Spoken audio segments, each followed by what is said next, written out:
Assalamualaikum warahmatullahi wabarakatuh. Assalamualaikum. Assalamualaikum warahmatullahi wabarakatuh. Ya, gantang panuh cupak balanjuang sukatan anak di Minangkabau. Jo maaf salam janjuang ko jo jangkau ko talampau sinyal ko li kacau lah. Alhamdulillahirabbil alamin. Alhamdulillahillazi balagal Islam ila Minangkabau. Wa wafaqa ahlaha bi'ala isaniddin wal ummah faqararu adat basandi syarak-syarak basandi kitabullah. Syarak mengatur adat memakai adat dan qawi syarak dan lazim syarak balinduang adat dan bapanih. Syahadu alla ilaha illallah wahdahu la syarikalah wa asyhadu anna Muhammadan abduhu wa rasuluh. Allahumma shalli ala Muhammad wa ala alihi wa ashabihi wa man tabi'ahum bi ihsanin ila yaumiddin amma ba'd. Salawat puji, salawat syukur kepada Allah Subhanahu wa taala yang telah menyampaikan agama Islam ke alam Minangkabau. Bertambah puji kepada Allah yang memberi taufik kepada nenek moyang awak yang telah membuat landasan hidup di ranah bundo kanduang adat basandi syarak-syarak basandi kitabullah. Sabarasih salawat sajanya salam untuk Nabi Muhammad sallallahu alaihi wasallam sebagai uswah tauladan bagi awak bersama sampai hari kiamat. Yang kita hormati pengurus Daram dan awak yang hadir pagi kini. Yang pertama sekali, amba minta maaf. Amba Zoom kini dari rumah, tidak dari kantor, tidak dari sekolah. Jadi fasilitas sinyal sepertinya kadang-kadang lancar. Kemudian yang kita hormati pengurus Daram, kemudian orang tua kita ada Pak Azmi Datuk Bagindo, yang nama beliau ambulah lama mendengar baca tulisan tapi nampak wajah mungkin pas acara Daram baru. Masya-Allah. Muda yang lalu banyak pengalaman tentang masalah-masalah terkait tanah pusaka di Minang hampir tiap bulan. Ya, selama bulan Desember mungkin ada tamu dari luar daerah atau dari Minang sendiri yang bertanya tentang tanah pusaka, tentang pagang gadai. Dan buku-buku rujukan tentang tanah pusaka, pagang gadai itu masih kurang ya. Itu hasil-hasil penelitian itu yang kadang jadikan rujukan. Yang pertama yang ingin kami sampaikan, perjalanan pembahasan tanah pusaka atau faraid di Minangkabau tak lapih dari peran Syekh Ahmad Khatib Al-Minangkabawi. Karena beliau yang pertama mempermasalahkan atau menggugat ya, atau meluruskan pembagian warisan di Minangkabau. Jadi Syekh Ahmad Khatib di usia 30 tahun ya, beliau mengarang kitab Adail Masmu', kritik terhadap orang Minang yang mewariskan pusaka itu kekemanakan tidak sesuai dengan hukum faraid. Yang beliau kritik dalam buku itu sekitar tahun 1890 ya. Kemudian setelah buku itu sampai di Minang, tentu banyak masyarakat heboh. Ada yang setuju, ada yang tidak setuju. Dalam perjalanannya, kemudian beliau menerjemahkan buku itu ke dalam bahasa Minang. Dan buku itu judulnya Al-Manhajul Masyru' ya, dalam bahasa Arab Melayu. Kemudian banyak pertanyaan muncul ke Syekh Ahmad Khatib. Dan beliau akhirnya sekitar tahun 19 Sabaleh. Berarti itu dalam rentang waktu 20 tahun ya. Setelah beliau mengarang buku pertama, Al-Ajwibah ya, Al-Faridah, jawapan-jawapan terhadap masalah harta pusaka di Minangkabau. Seiring perjalanan waktu, ya, murid-murid Syekh Ahmad Khatib banyak yang pulang ke Minangkabau. Ya, kemudian masalah tanah pusaka mulai banyak dibahas oleh ulama-ulama Minang.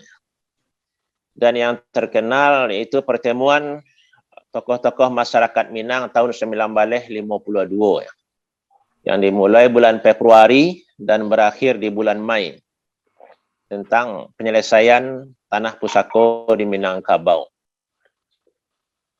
Ya, waktu itu muncul ya, bahwa harta pencarian dibagi secara faraid hukum Islam, ya, sedangkan harta pusaka adat dibagi sesuai dengan adat. Lalu ada istilah pusaka tinggi. tahun 1952 kalau dari dokumen rapik ya, dan pernyataan yang ditandatangani oleh Nyak Canduang ya, Tok Pelimo Kayo selaku sekretaris, selalu ada istilah pusako tinggi. Mungkin istilah pusako tinggi muncul tahun 1968. Di situ muncul istilah pusako tinggi. Kemudian masuk awak ke judul masalah sengketa tanah di Minang. Jadi sengketa-sengketa yang banyak sampai ke Ambo sendiri atau yang memang Ambo mengikutinya tentu sekitar Bukit Tinggi, Padang Panjang, Padang. Sebagian ada juga di Pikumbuh. Jadi mayoritas sengketa itu memang banyak di perkotaan. Sengketa-sengketa tanah itu sering muncul di perkotaan atau sekitar kota. Boleh jadi karena harga tanah semakin mahal, kebutuhan tanah itu semakin banyak, mungkin orang bangun rumah, gedung, perkantoran, perusahaan. Kalau di kampung-kampung, mungkin yang ditanya orang hanya masalah pegang gadai. Kalau masalah tanah pusako sengketa dalam suku itu mungkin hampir-hampir tidak pernah Ambo ditanya oleh masyarakat. Kalau dalam di pelosok-pelosok ya, pelosok itu mungkin kalau kini beberapa tahun terakhir orang banyak bertanya hanya masalah pegang gadai. Jadi kalau tanah pusako memang sekitar kota, sekitar Bukit Tinggi, kota Padang Panjang, Padang, kota Pikumbuh, di situ yang ajak sengketa itu sampai ke kami. Sengketa itu bisa kelompokkan. Yang pertama, sengketa paling rendah. Sengketa orang cik ibu. Berarti orang saudara kandung. Karena di tanah pusako tinggi yang diyakini sebagai pusako tinggi lah ada yang membangun rumah, ada yang mengolah. Kemudian setelah ibu meninggal, sengketa itu muncul setelah orang tua meninggal. Terjadi perebutan antara anak-anak. Inilah ambil rumah, ada yang dapat tanah untuk rumah, ada yang indak. Dan kadang di rumah itu yang buat kuasa tentu kadang ayah ya, bukan mamak lah, bukan lo ibu ya. Dan itu konflik paling rendah. Kemudian sengketa orang satu nenek atau orang serumah gadang. Dia perebutan tentang status tanah. Nanti mungkin ada kaitannya tentang siapa sebenarnya yang berwenang. Dan seterusnya sengketa dalam suku ya. Mungkin orang satu Hindu yang lah jauh kata sengketa dalam suku. Dan tentu ada sengketa-sengketa antar suku dengan suku ya. Dari sumber. Ada juga sengketa antara suku dan pemerintah. Dan itu banyak. Ya, sengketa itu boleh jadi warisan sama. Jadi sengketa tanah itu semakin banyak. Ada yang sampai ke pengadilan dan itu biasa penyelesaiannya lama. Ada yang diselesaikan oleh nagari dan sifatnya mediasi dan itu yang sebenarnya yang inginkan. Dan di pengadilan cenderung permasalahan itu kadang balik ke nagari gitu. Tidak diterima penyelesaiannya diserahkan pengadilan balik oleh nagari. Danlah banyak penelitian tentang hasil-hasil sengketa tanah pusako di pengadilan. Kadang yang masyhur mana istilah di daerah Hawa, masalah sama, tapi keputusan pengadilan berbeda. Mungkin antara pengadilan Bukit Tinggi, pengadilan Payakumbuh, pengadilan Padang. Yang bersengketa beda-beda, tapi awal masalah hampir sama, tapi hasilnya berbeda. Itu banyak faktor ya. Itu bentuk-bentuk sengketa yang terjadi di daerah Hawa. Kemudian penyebab sengketa ya. Yang pertama status tanah. Apakah tanah itu pusako tinggi milik suku atau tanah itu lah milik satu rumah gadang yang lah terpisah dengan rumah gadang yang lain meskipun satu suku. Misalnya penyebabnya status tanah itu apakah dulu harato tuo atau pusako tinggi atau memang pusako rendah. Karena generasi yang di bawah, yang hidup kini kadang tidak memahami itu. Apalagi di daerah yang selama pun tidak dikelola, tidak diolah, tidak ada orang baladang di situ, tidak ada rumah di situ. Kini muncul orang mengambil rumah, muncul orang mengambil gedung. Di situ muncul perdebatan tentang status tanah itu sendiri. Pokoknya harato tuo turun-temurun yang tidak jaleh siapa pemiliknya. Atau hasil pencarian mungkin generasi ketiga kampek yang dulu yang bukan pusako tinggi atau memang milik suku. Dan iko masalah iko sangat banyak bana ya. Dan itulah terjadi ya. Siapa yang milik tanah ko sabananya, pusako tinggi atau pusako rendah atau milik nagari. Karena di Tamu Ijo sengketa, nagari menganggap itu punya nagari. Tapi ada lo kaum tertentu merasuk itu punya kaumnya, punya sukunya. Dan kini awak tidak menutup apa yang terjadi. Tanah-tanah milik Musaji, kini ada yang menggugat. Tanah-tanah milik Musala, kini ada yang lah ada banyak yang digugat. Termasuk tanah-tanah milik pemerintah. Dan disitulah ada gedung pemerintah. Jadi ambo kalau diundang kakan Tuan Nagari tentang ABS SBK, tentang tanah pusako, ambo acok bertanya, tanah sampai awak acara kini apakah ada sertifikatnya, jale statusnya? Jawapannya acok Allahu a'lam, tak ada Ustaz. Bahkan 2 bulan yang lewat ambo diundang ke salah satu kan, buat tanya, sampai awak acara kini gedung milik Nagari, apakah ada sertifikat? Tidak. Saya yang punya, tidak lo jaleh. Termasuk SD yang di belakangnya, termasuk Musaji yang di sampingnya. Ada yang memahami suku, ada yang memahami itu memanglah punya masyarakat, lah dihibahkan, lah diwakafkan, tapi suratnya tidak ada. Dan itu rawan sengketa kemudian hari. Bahkan ada aja sebuah sekolah yang pihak sekolah merasa itu adalah wakaf. Sebagian masyarakat berpendapat itu wakaf. Tapi ada unsur masyarakat mengklaim itu pinjaman. Nah, sehingga sekolah itu akhirnya sulit mendapatkan bantuan dari pemerintah. Karena bantuan pemerintah itu hanya bisa diterima kalau jaleh yang punya. Dan itu banyak sekolah-sekolah, masjid-masjid yang menghadapi masalah tanah sampai kini. Begitu juga orang yang ingin berwakaf. Ada orang kayu, awak banyak yang kenal, tak usah disebutkan namanya. Jadi ambo tak ingin menyebutkan di mana kejadiannya, kan mano nagari mas, sekolah mana tak ambo sampaikan ya. Ada orang kayunya dalam rumah gadang tu lah pun orang-orang kayu ya. Nyo ingin berwakaf. Dan nyo memahami tanah ko salamo ko nyo yang mengelola neneknya, orang tuanya, tak ada pihak-pihak lain yang ikut campur masalah tanah. Dalam proses akta wakaf, ikrar wakaf, ternyata orang rumah gadang yang lain yang satu suku mengklaim itu tanah pusako tinggi, rumah gadang di situ yang kayu, rumah gadang situ yang cukup yang ingin mewakaf kami. Ya akhirnya wakaf itu dibatalkan, tak jadi. Nah, jadi penyebabnya karena status tanah itu sendiri. Mungkin nenek dulu paham status tanah, cuma tidak diceritakan ke cucu, ke anaknya. Nah, sehingga generasi kemudian menganggap kabur ya.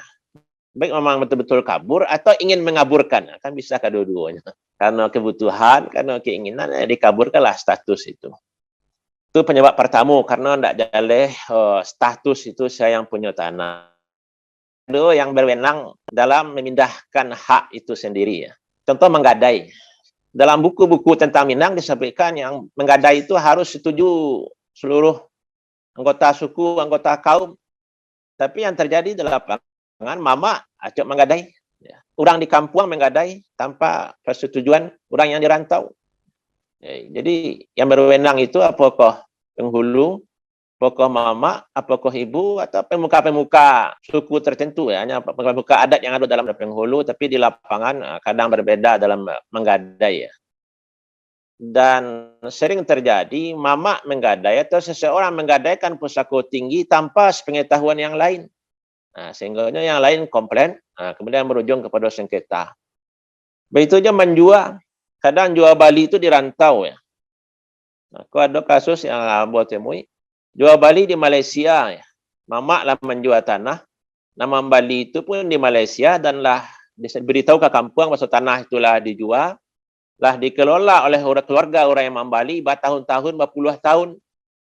Nah, kemudian pihak yang menjual keluarganya menuntut yang menjual itu mama, sementara yang punya bukan mama. Nah, akhirnya terjadi sengketa di bawah. Dan itu menghadap, dan kini ya saya yang baga, nah, saya yang kareh itu yang mendapatkan tanah itu akhirnya.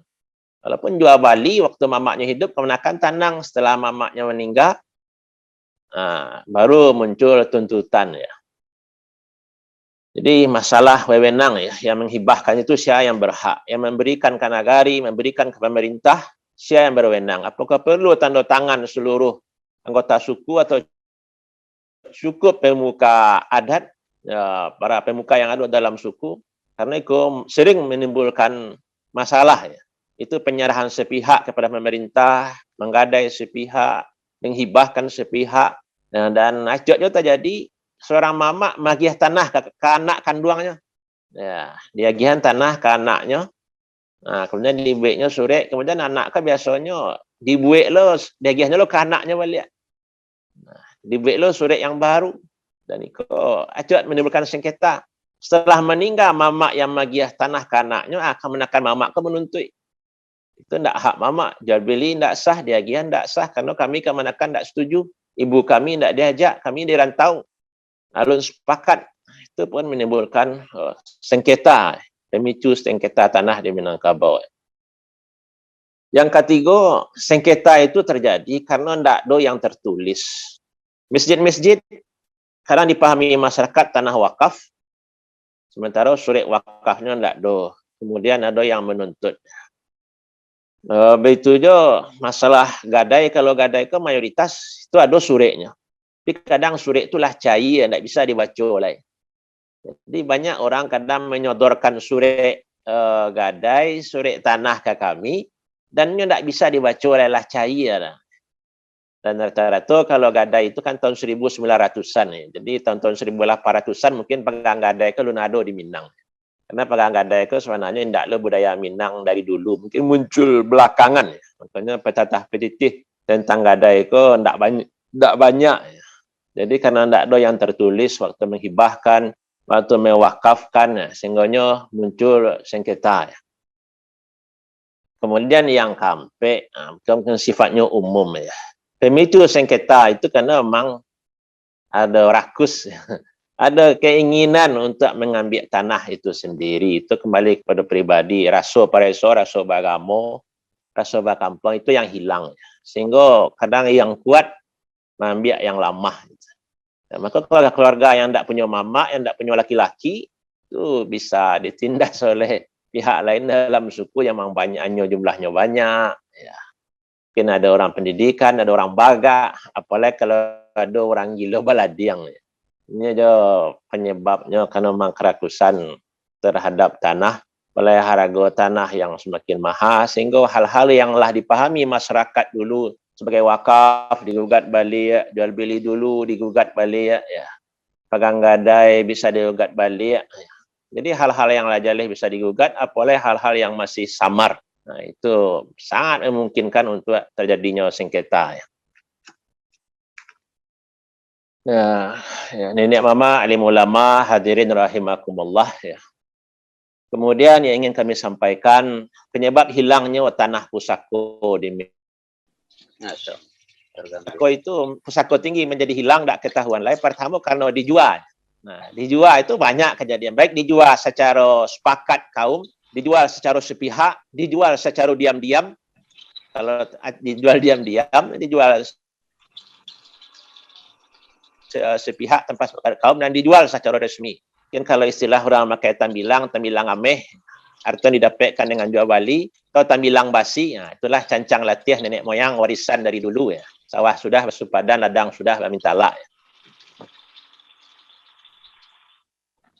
Atau tambilang kayu ya, atau yang diagihan ke orang lain hasil mufakat suku menampung suku yang lain, atau sebuah suku magih ke nagari lain, nah, itu kan istilahnya tambilang kayu ya. Nah, bisa aja tambilang hitam, nah, itu ambo ambil istilah ya.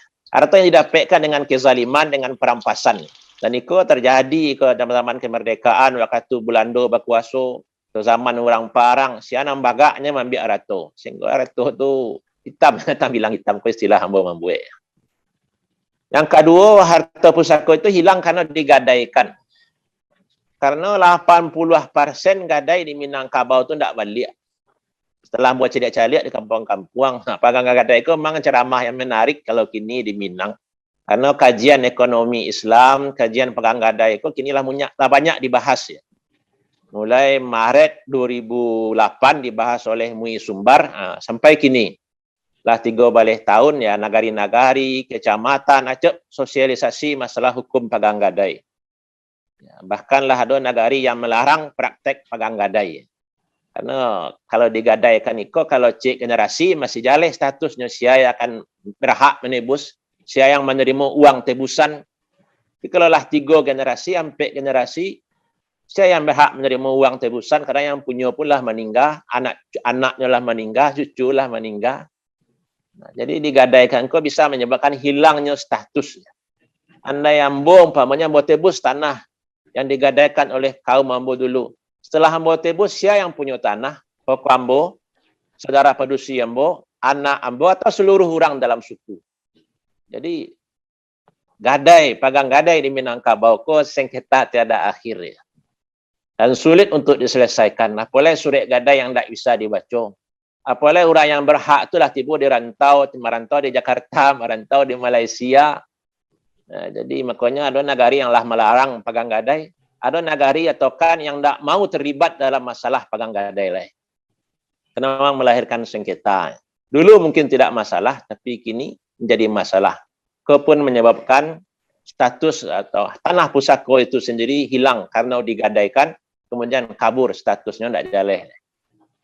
Yang ketiga, karena dihibahkan, ya, diberikan, mungkin diberikan ke pihak lain, bisa jadi untuk masyarakat, untuk lapangan, masjid, musalah, apakah dalam bentuk wakaf atau hibah biasa. Nah, itu 3 yang bisa menyebabkan ya, tanah pusako itu hilang. Dan yang terakhir, yang banyak terjadi di perkotaan, karena memanglah dibagi saja. Ya. Secara alamiah, Madawak ceritakan tadi lah. Ada yang berumah di situ, berarti tanah itulah punyanya. Ada yang lah lama mengelola pusako tinggi, nya pun lah menganggap itu punyanya. Karena yang lain pun tak menggugat. Nah. Walaupun mungkin pihak lain tu pasrah tapi tidak rela. Ya, beberapa 2 minggu yang lewat, ambo bertamu je Pak Jorong di sebuah nagari yang tanah itulah mulai mahal. Bahkan di nagari itu dibuat aturan tak boleh menjual tanah ke orang di luar anak nagari. Karena lah banyak pendatang. Jadi Pak Jorong bercerita jambo. Jadi ada pusako kini dek tanah lah mahal dan di pinggir kota. Ya, pasrah tak rela tadi yang banyak. Hanya yang ngelola selama ko walaupun pusako tinggi menurut pemahaman umum, tapi nyendak kalau punya kami, orang tua kami, nenek kami. Nah, itu yang banyak terjadi kini di Minang. Sengketa itu kadang ya tiada akhir karena didiamkan menjadi baru gunung es saja. Ada akatunya nantinya akan bersengketa ya. Ya karena lah dibagi secara tidak tertulis bisa melakukan sengketa. Kalau saling merelakan itu tidak masalah. Nah, saling merelakan ya karena kini lah mudah ngurus sertifikat, masing-masing lah punya sertifikat, ya ambil salah, pakai salah ya. Akhirnya yang tersisa pusako tinggi hanyalah kuburan, ya. Pandam kuburan ya. Tapi kalau di kampung-kampung mungkin masih banyak lurah, buki, tabek yang dipahami sebagai pusako tinggi ya. Jadi sengketa itu secara umum memang banyak di kota atau sekitar kota. Di kampung-kampung sengketa itu mungkin masih sakete ya. Kemudian penyebab pusako tinggi hilang yang terakhir karena yang punya tanah itu sendiri tidak peduli. Jadi kini di tengah kota ada tanah yang tidak tahu orang sia yang punya. Ditanya ke orang tua-tua tidak tahu lo yang punya.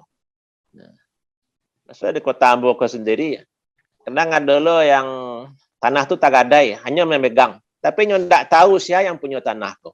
Orang tua Ambo bercerita dulu digadaikan oleh orang nagari itu, tapi siapanya Ambo tidak tahu. Jadi tanah tu tak dulu dipedulikan oleh orang yang menggadai dulu lah. Mungkin tak dulu diceritakan ke anaknya, tak dulu diceritakan ke cucunya. Sehingga tanah tu tidak jaleh saja oleh pemiliknya, tak dipedulikan oleh pemilik. Bahkan ada pinggir kota aja. Ya, tanah sekitar 50 bidang ya. Laweh tanah tu. Dan yang punya tak ada di kampung. Orang ke orang sukses di rantau. Jadi tanah tu bak kata orang kampung lah. Nah, kata siana mana maulah hanyalah menganggap saya yang punya. Karena memang tak dipedulikan oleh pemiliknya. Yang pertama mana inventaris data. data tanah pusako tinggi itu harus jaleh. Ma yang pusako tinggi, ma yang milik satu keluarga, ma yang milik pribadi harus dicatat bana oleh orang dalam suku ya. Itulah salah satu tugas pemangku adat. Jadi kalau acara-acara pembinaan kan biasanya yang bos sampaikan yang tetap bos sampaikan adalah perlu dicatat ma yang pusako tinggi. Baik yang tagadai alah kafkan perlu ada dicatat dan mencatat ko yang jadi yang pertama harus dicatat dan mulai kini bulan patang ya bulan November bagian pertanahan nasional lah memberi peluang ke tanah-tanah ulayat, tanah-tanah suku ke pertanahan. Ke baru bulan November patang ya. Itu ada komentar dari Pak Gus Pardi Gaus ya. Tapi teknis di lapangan itu mungkin masih menunggu ya. Informasi bulan November patang ya. Karena orang Minang banyak yang menolak sertifikat tanah. Ya, tanah-tanah pusako disertifikatkan, nah itu banyak yang menolak. Bahkan kalau dibagikan edaran itu dalam acara-acara kan itu tidak usah dibagikan, Buya. Ya, makalah awak itu tidak mau membagikan kalau terkait hal itu terhadap tanah-tanah. Orang yang punya tanah pun tidak saling kenal mengenal. Kan jadi masalahnya tanah pusako tinggi milik suku, tapi orang suku sendirinya tidak saling kenal mengenal. Dan itu memang banyak terjadi kini ya di daerah perkotaan, orang yang dirantau. Apalagi kalau anggota suku itu banyak dirantau daripada di kampung. Tak ada silaturahmi. Jadi awak tak tahu ma yang tanah pusako, ma yang indah. Ya. Jadi perlu, yang kedua, perlu ada silaturahmi antar anggota kaum dalam suku. Tinggal sama-sama paham ma yang pusako tinggi, ma yang pusako rendah, ma yang milik pribadi. Untuk menghindari sengketa. Ya. Kemudian, yang terakhir ya, untuk milik-milik pribadi atau yang lah dihibahkan atau yang lah diwakafkan, ya itu memang perlu dibuat satu hal yang tertulis.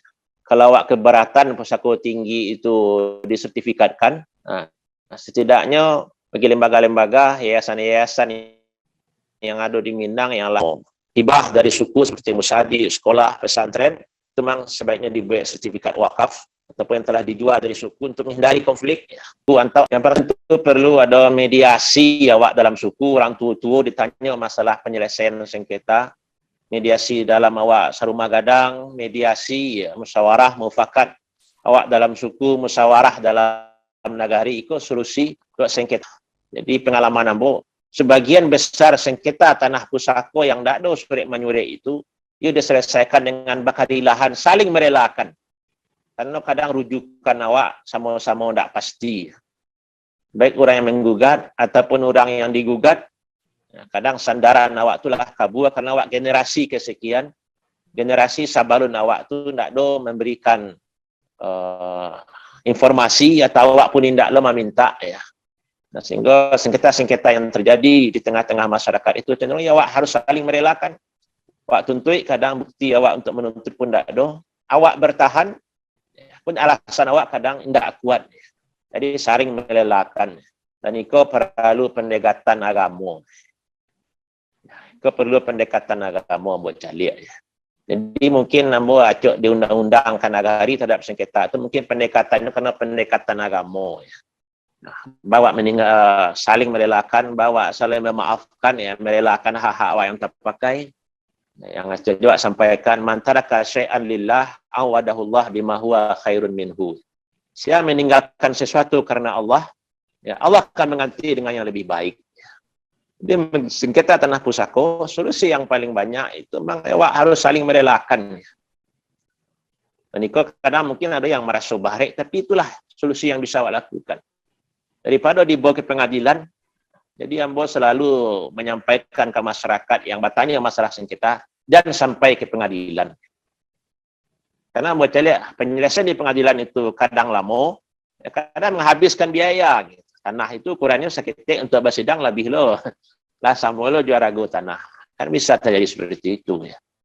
Tapi walaupun ada anjuran seperti itu, yang sampai ke pengadilan sengketa tanah pusako bukan makin berkurang, makin lama makin banyak ya. Kalau tahun 2020 dulu di ombudsman itu 3 besar masalah yang diadukan masyarakat itu memang terkait jo masalah tanah pusako, masalah pagang gadai. Itu yang banyak dikedukan ke ombudsman. Betul juga hampir setiap pengadilan di Sumatera Barat, sengketa tanah pusako itu sangat banyak. Dan dengan semakin mahalnya tanah, sengketa itu akan semakin banyak. Jadi sengketa yang lah terjadi itu memang penyelesaian yang terbaik itu memang musyawarah, mufakat, saling merelakan. Karena kalau dibawa ke pengadilan itu adalah hal yang rumit, susah selesainya.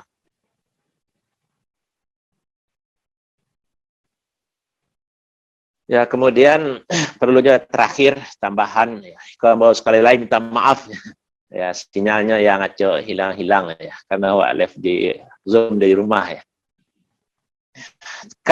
Peran kan di nagari itu harus dikuatkan.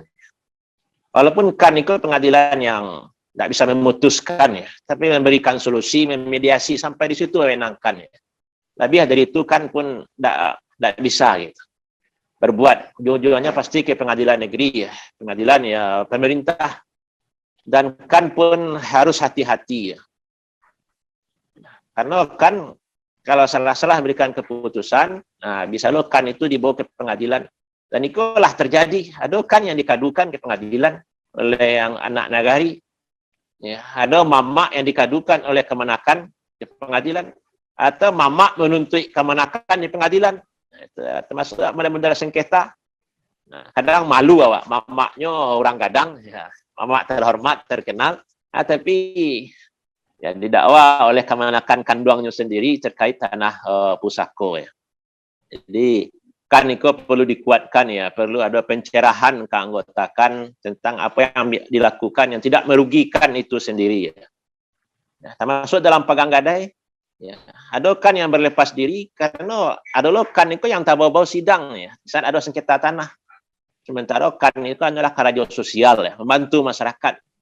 Tapi kadang saat timbul masalah, timbul pengaduan kan pun menjadi terlibat ya. Jadi kan itu pun perlu sama-sama kuatkan, kan perlu berhati-hati dan peduli ya. Hati-hati dalam memutuskan keputusan terkait sengketa tanah hanya sebatas berusaha untuk memediasi, menyelesaikan masalah ya. Kalau terlampau jauh nanti kan berbuat, bisa lo kan itu dituntut oleh pihak yang merasa dirugikan. Ya, bapak, nenek mama, alim ulama, tokoh-tokoh masyarakat yang hadir, mungkin itu yang bisa Ambo sampaikan terkait sengketa tanah yang terjadi di sekitar awak yang Ambo alami ataupun yang Ambo amati, dan solusi yang mungkin bisa awak berikan ya. Jadi di awal tadi Pak Ketua Ustaz Irfan menyampaikan solusi yang perlu. Jadi solusi kamuko memang harus jaleh, ma yang tanah pusako, ma yang indah harus jaleh. Ada pencatatan ya. Solusi yang lah terjadi kalau memang tidak bisa dimediasi, diselesaikan, memang awak harus banyak saling merelakan. Karena sengketa itulah warisan dari mungkin nenek awak, nenek lo dari nenek, masalah yang lah lama, yang sulit wa usut asal muasal masalahnya. Demikian saja. Minta maaf Ambo. Ya, sekali lagi minta maaf dek sinyal yang ngaco baulah. Terima kasih. Awak cukup sampai di situ, mungkin kalau ada tanya jawab dan seterusnya. Ya, Ustaz Asraldi.